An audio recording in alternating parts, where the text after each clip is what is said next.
As a Neptunia fan, I was a little perplexed when I went to the Steam page and saw reviews like this.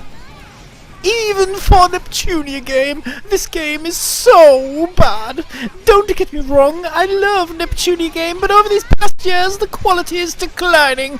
The only thing I notice improved is the 3D model for character movement and animation feels very clunky. Oh, since they're trying to get VTuber audience, don't get your high hopes, because your favourite VTuber is just a cameo. 0.8 hours on record. So you couldn't even give this game an hour before you decided it was complete trash. Okay, let's try another. This game is the most infuriating thing I've played. It's not that hard, it's just very glitch. I don't care how cute the characters are, or how much Neptune neps. It's not a good game. I wouldn't recommend buying this, at least not until they heavily patch a lot of issues. The only upside this game has is its graphics, but it's completely ruined by how slow and clunky the combat feels. Sure, me and you are cool new characters, but the game as a whole is not worth $60, and the music is alright, I guess. 1.6 hours on record. Oh, so at least he probably played past the first cutscene then. Look, when it comes to the price, this game is priced at $50 in the US, not 60. In the UK, it's considerably cheaper, priced at £30. A regular game would cost me £50 to £55. And for some reason there is a discrepancy, so perhaps wait for a sale if you are in the US, because I wouldn't want to pay $50 if a regular game is $60 for this game, but paying £30, which is what I paid, as opposed to a full £50 to £55, I thought the price was very reasonable where I am, so I don't know why it's more expensive in America, but it is. Worse than Super Neptunia!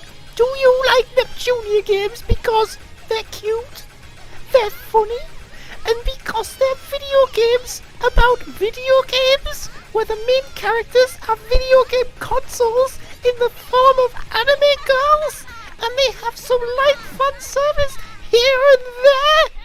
Well, prepare to be disappointed on every front! 26.3 hours on record. Now, hey, at least this guy, or child, which is what they sound like in this review. No, I shouldn't judge. But, look, I mean, it doesn't tell us anything about the game. It's like, I like them because they're cute and they're funny and they're video games about video games and they have some boobies here and there. Oh, boobies! And it's like, well, Jesus Christ. What are you reviewing? Lack of boobs? I mean, okay, you played the game. At least you played the game. But look, at this point, I'm starting to feel like, hey, I need to make up my own mind, because I haven't been convinced yet why this is such a bad game. I mean, what, so far we've heard clunky combat, slow combat. That's not what it looks like from the gameplay that I've seen. And, you know, not enough VTuber fan service, not enough booby fan service. I mean, what are we reviewing here, guys? Video games or fan service? I mean, come on. Running on an i7 GTX 1080 can't even get 30 FPS because this game runs with a single core! So I played the game on an RTX 2070 with an i7 9700K processor with 8 cores. I know there were some people complaining about frame rate issues when it first came out, and they released a couple of patches to help with that. I was playing at 1080p, full 60 FPS, and I didn't see a single frame rate dip anywhere throughout my gameplay. I don't know what resolution you were playing at. I can't really say too much about this. I mean, you know, raise it with technical support, maybe try again now the patches are out, but you know, me running on a RTX 2070 with the i7, I didn't have any issues at all. So hopefully that's been patched now. Maybe run the game at 1080p if you're trying to run it at 4K. You know, use your common sense. Turn down a couple of settings if you don't need the best anti-aliasing and things like that. I mean, a game like this is sort of cartoony anyway.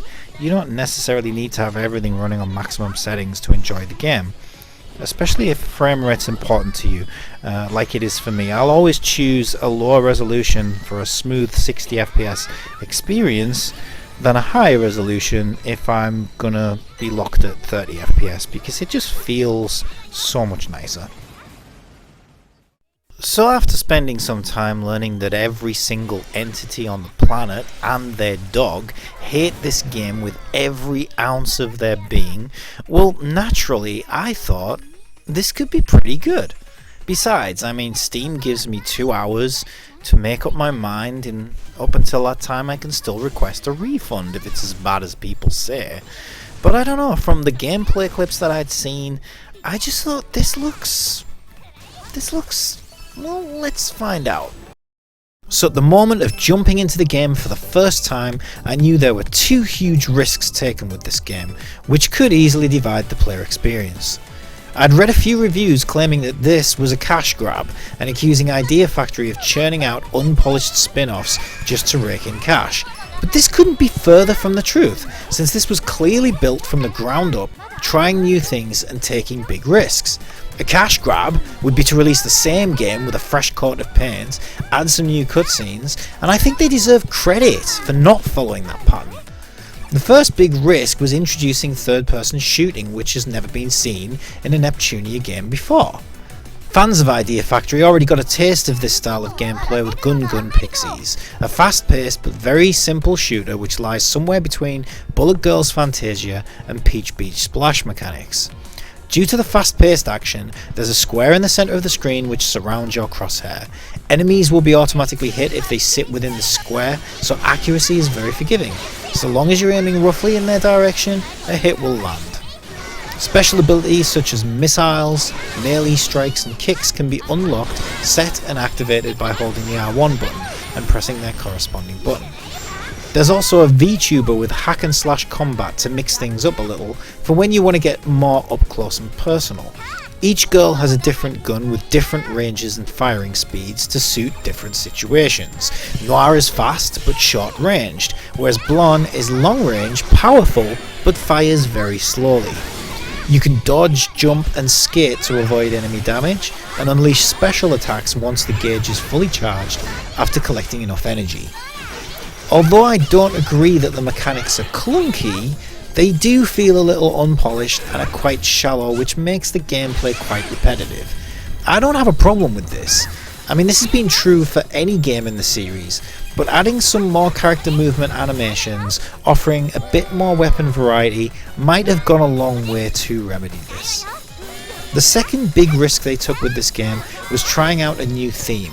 Rather than centering it around game industry and the console wars, they decided to collaborate with popular VTubers and theme the game around saving their content from evil destruction. I guess this theme might not be for everyone, but I found it interesting and an entertaining twist which fits well into the franchise.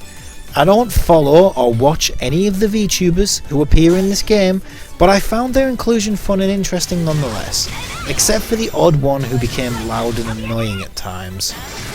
You can't play as any of these real life VTubers, they are cheering you on through streams, and become collectible as weapon upgrades, adding more power to your guns, but there are 4 VTuber characters in the game who are part of your team. Perhaps this is where they went wrong. Fans of these VTubers may be disappointed that they're not playable characters in the game, and people who don't like VTubers may have been put off altogether. Thankfully, I'm pretty neutral on the subject.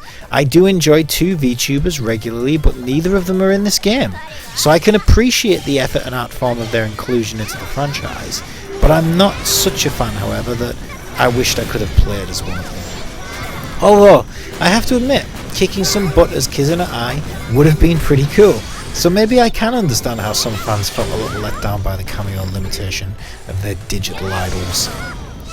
Overall, the story is great. I enjoyed it more than any of the other spin-offs.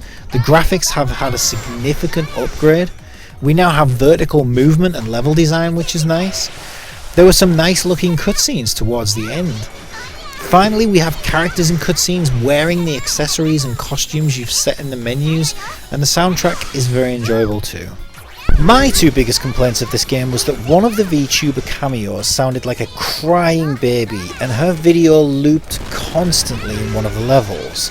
I guess her voice really did grate on me quite badly, because after about 10 minutes I was quite annoyed by it.